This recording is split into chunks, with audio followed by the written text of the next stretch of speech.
Creep! Piss! Did you think you could beat me? Hey, you! Heads up! Heads up! Oh, no! Headshot! Get over here! Go, go! Yes, sir! Damn, son, you just hit with the wow effect. Did you see that? No more. Hey! Hello? Hey, how are you? I'm fine, thank you. And you? Fine, thanks. I'm busy! Run for your life! Oh! Hey, hey!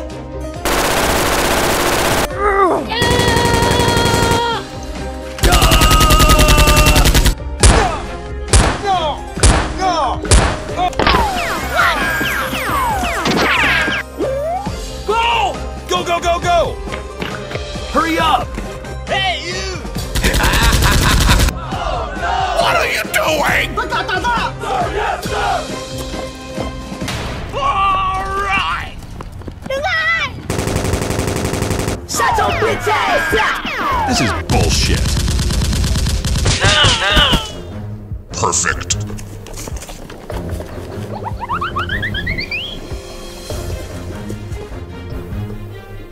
What's all the hubbub?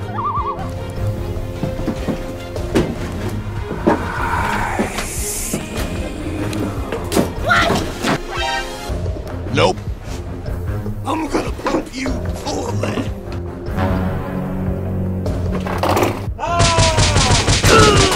Shame on you!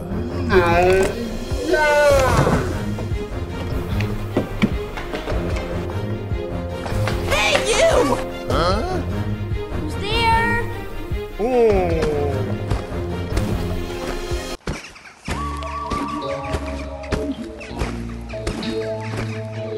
Well, you don't see that every day.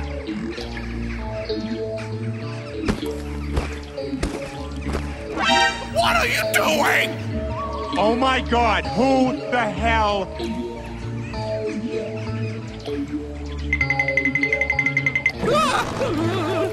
Don't move! We'll fall! Okay. Help me, please!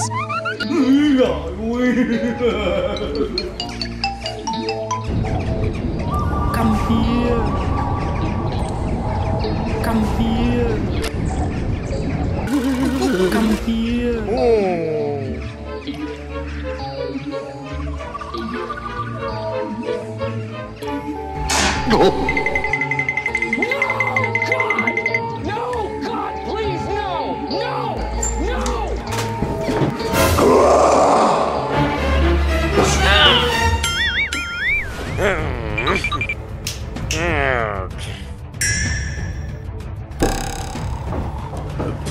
Disgusting. Oh, Guan Wan, you think I eat this?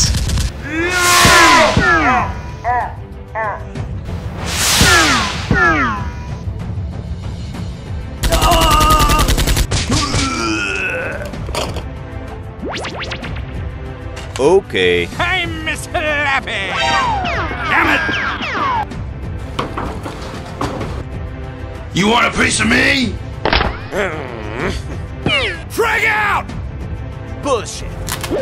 Creep! Piss! What? Double kill! What the hell is going on?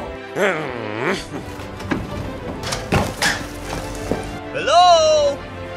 Hello? I've got it!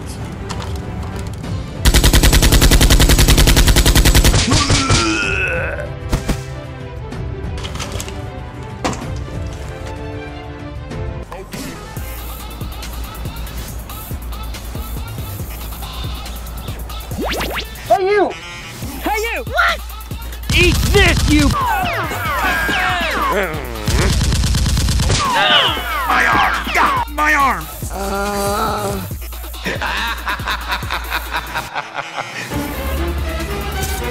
I'm gonna pump you full of lead.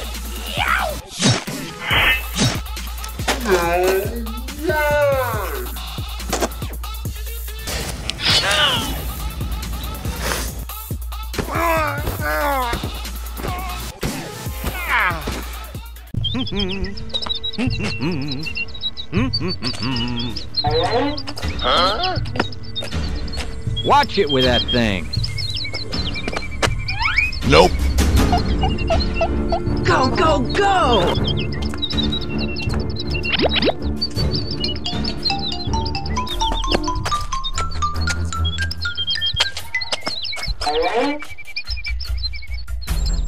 What's wrong? Huh?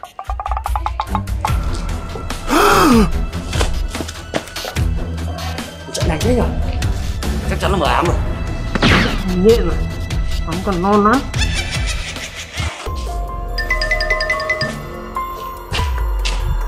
Huh? Come on! What's that? Em không nhúc phần gì ạ. Tốt. Nó định làm gì mà cười cái nước ạ? Xem ta đây.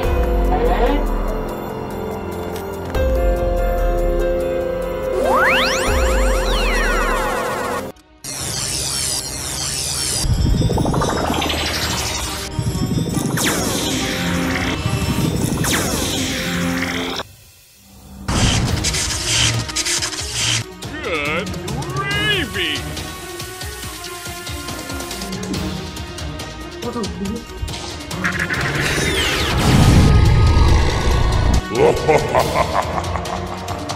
Đi canh áp đi. Wow.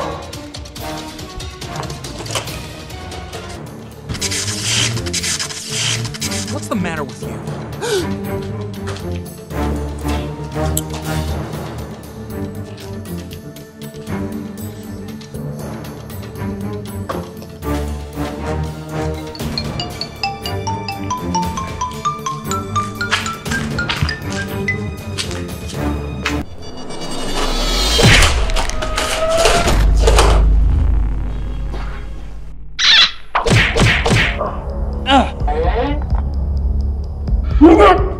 Mày bắt tao mục đích gì?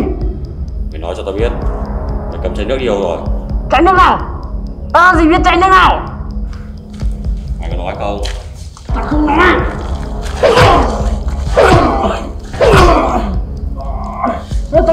Tao khai.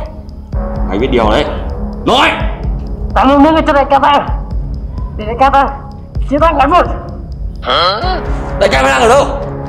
Đại ca tao hả? Mày không thể tìm được đâu. Tìm lại đi!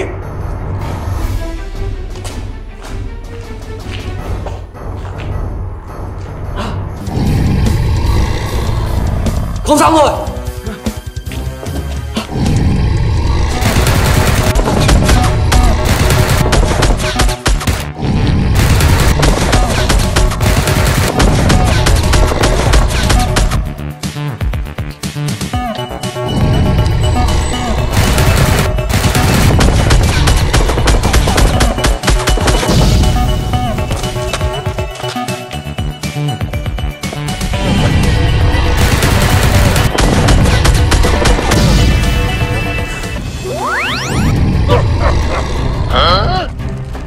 Killer! Giữ ta lại!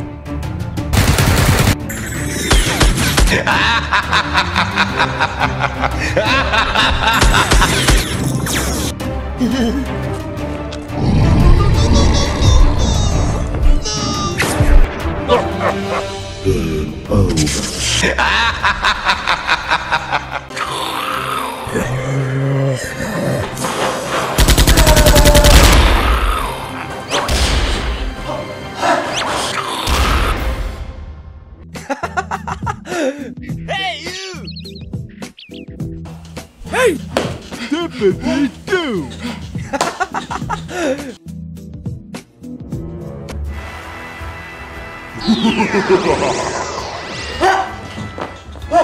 Đi thôi, con chưa đâu.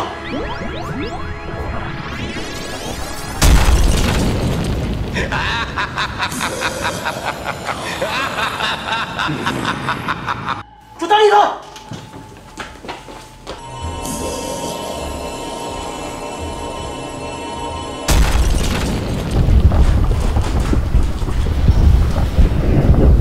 Thành công rồi, về chỗ đông thờ rồi. Đi.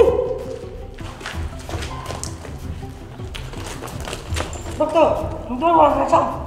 Tốt lắm.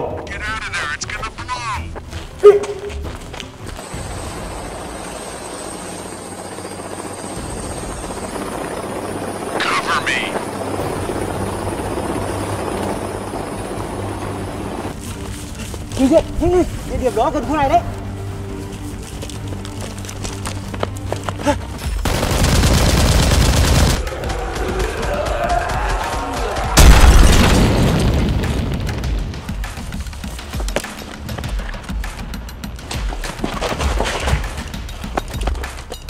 Đi đâu? Bạn hết rồi.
You okay? I'm fine.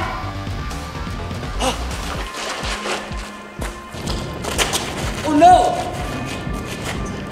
Đấy chính là nơi chúng ta vừa nhìn thấy ở trong TV. Tạm lớp hố này lại.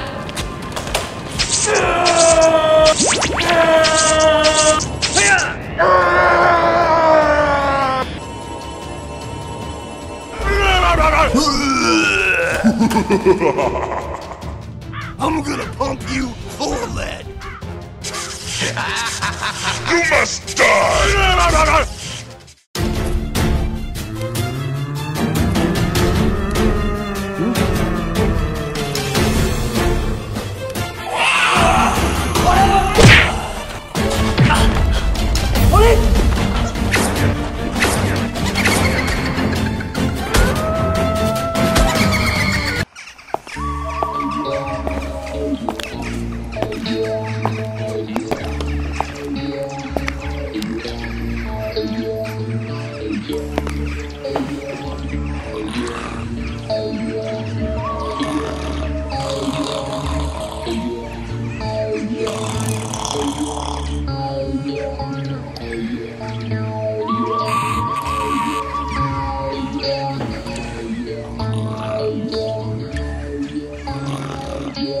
Good morning, dear.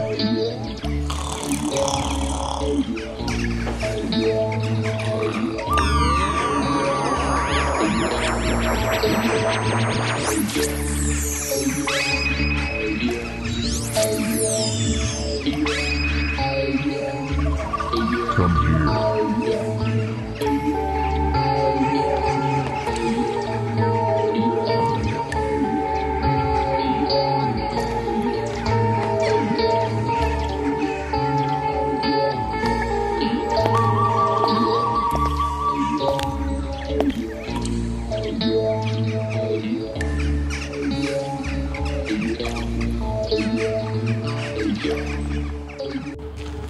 What's the matter with you?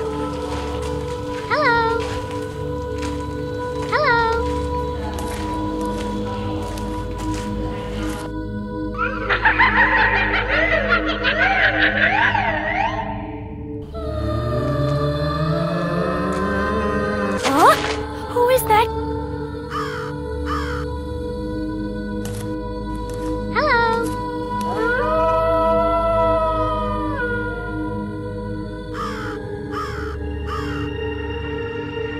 What's the matter with you?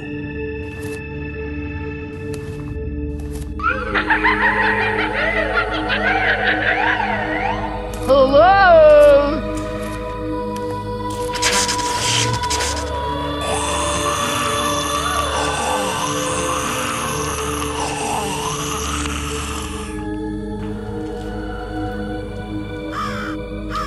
Hello? Police! What's the matter with you? Spider-Man!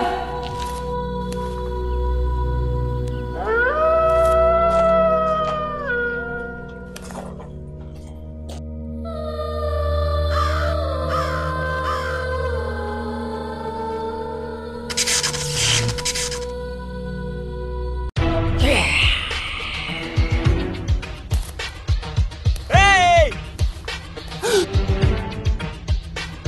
Police! Police! Police! You okay? What happened? Police! Police!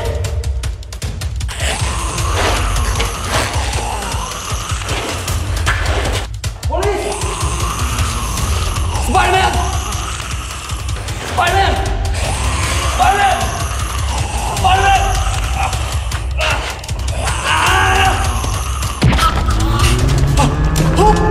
Spider-Man! What happened?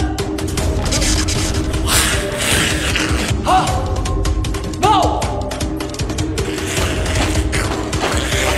Oh no! Spider-Man bị ma nhập rồi. Stop!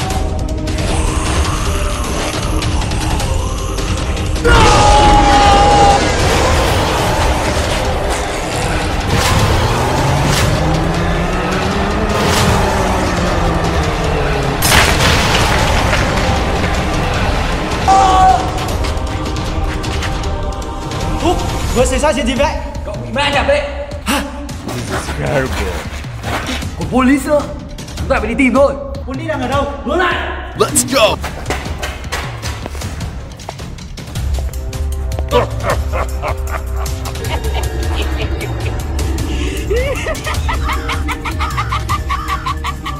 Police! Police! Police! Police! Police! Police! Police! Where are you? Police!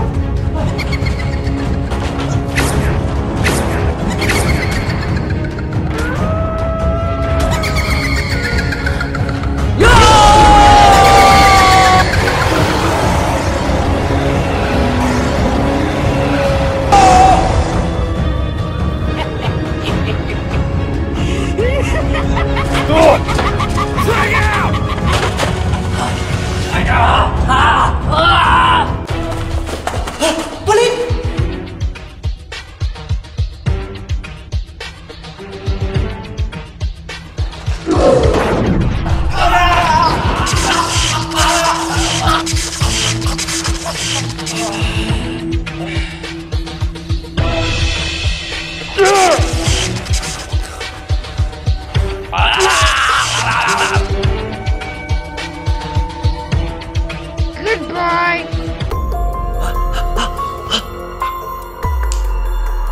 Người nhện! Cảnh sát! Người nhện! Cảnh sát! Tình đi! Tình đi! Húc, tôi vừa gặp ác mộng. Tôi cũng vậy. Trong giấc mộng tôi gặp tên Vector. Tôi cũng vậy! Chắc chắn sắp có chuyện xảy ra rồi. Giờ chúng ta Hãy hết sức cẩn thận! Được.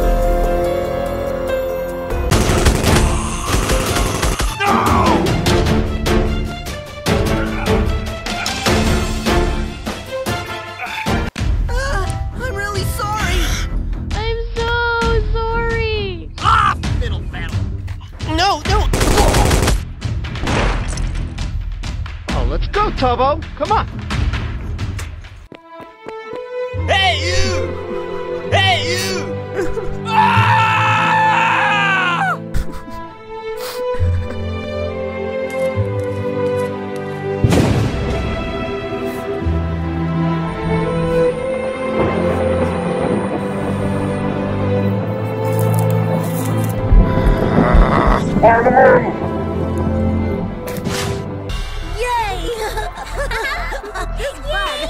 Goodbye, everyone!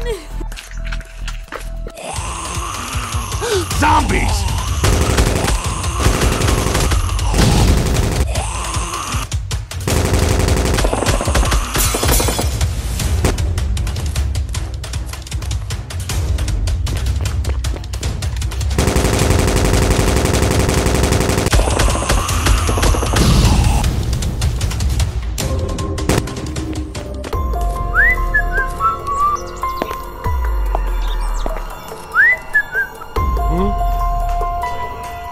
Nope.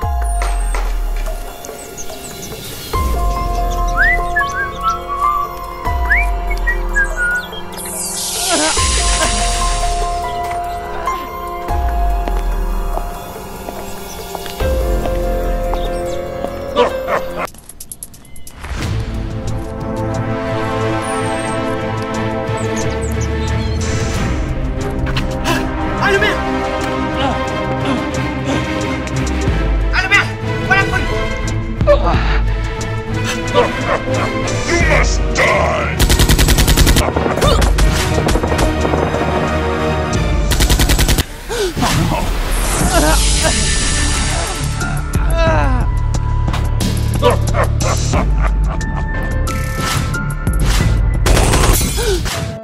No!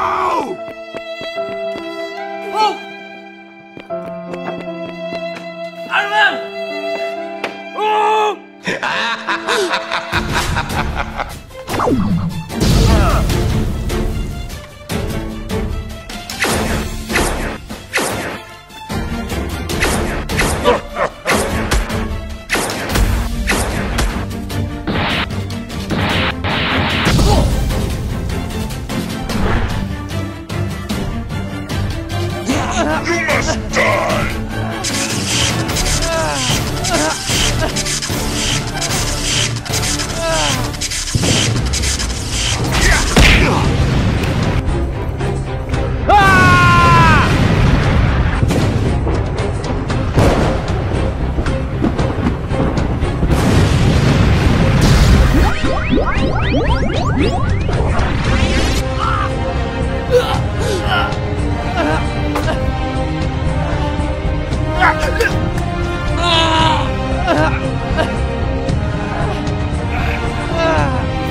Stop!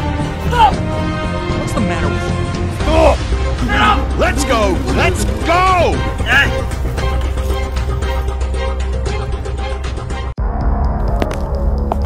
Ah! Fiddle faddle!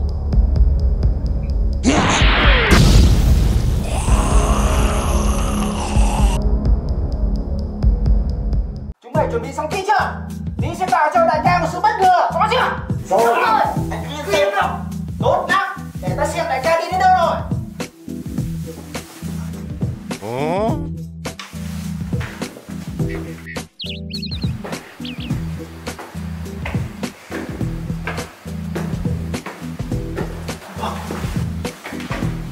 Đại ca đi thôi, tất cả hai vị trí.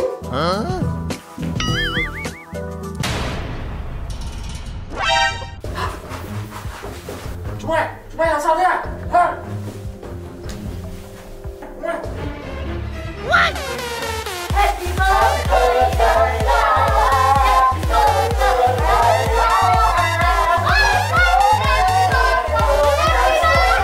Chúng mày hôm nay ăn phải ra luôn à? Nhưng mà tao thích.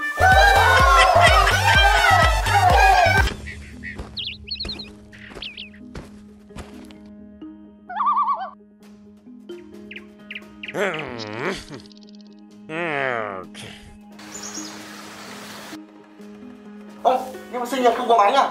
Mày yên tâm đi, bánh ta đặt rồi.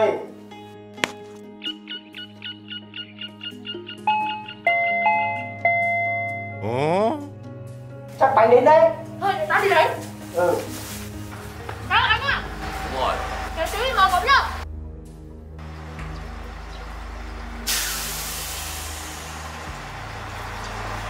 Hello, tôi giao bánh đi cho các vị đây. Thank you nhá. Đứng lại. Chúng em không lấy tiền à? Em xin.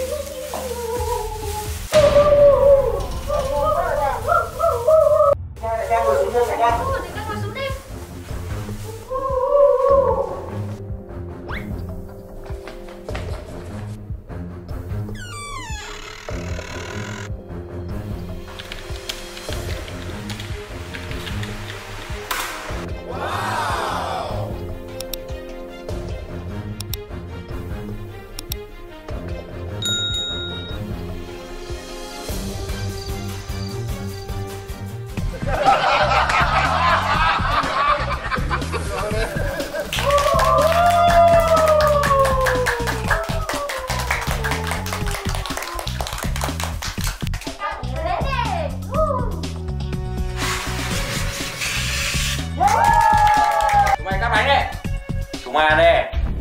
Cảm ơn đại ca.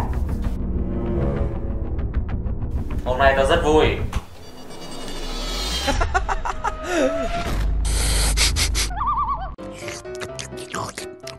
Good gravy!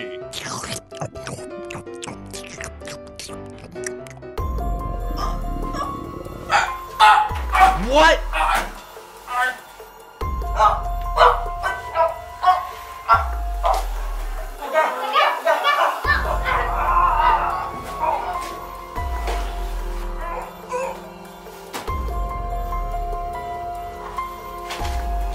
Chúc mừng sinh nhật mày. Cuối cùng thì ngày này cũng đã đến. Cho dù cái chết của mày cũng không thể đền hết những tội lỗi mà mày đã gây ra. Mày chưa đủ tuổi để qua mắt tao đâu.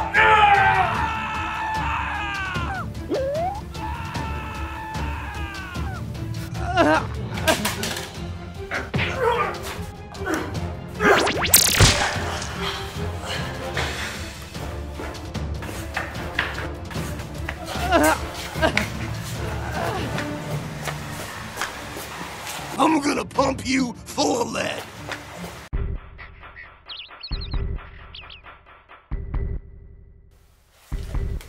Huh?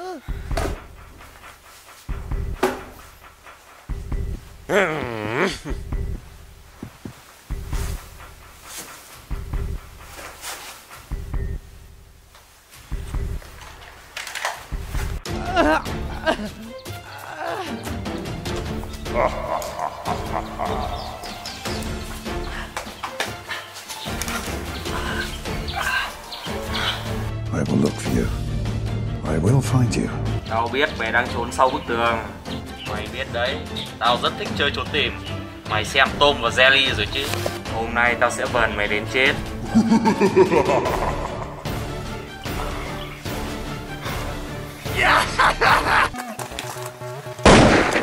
Mày tự cao quá đấy. Nếu mày thích kể về Tom và Jerry thì hôm nay ta sẽ là chó Spike. Sao ạ?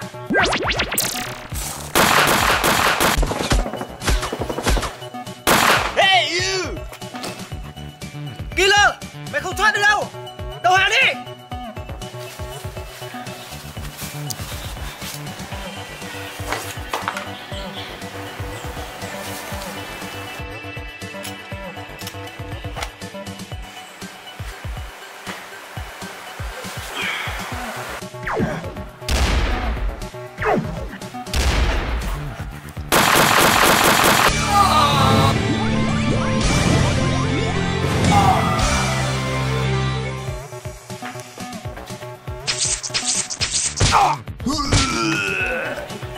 Okay. Get down to the ground! Cảnh sát, kế hoạch lần này rất là ok đấy. Cũng nhờ sự giúp đỡ của người nhện đấy. Đứng lên! Hey you!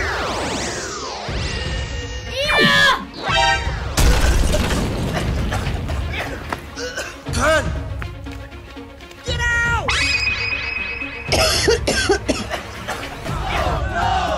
Killer đâu rồi? Chúng ta đã răng lưới như vậy rồi mà vẫn chưa bắt được Killer. Lần sau nhất quyết chúng ta không để cho nó thoát. Như vậy, chúng ta về thôi.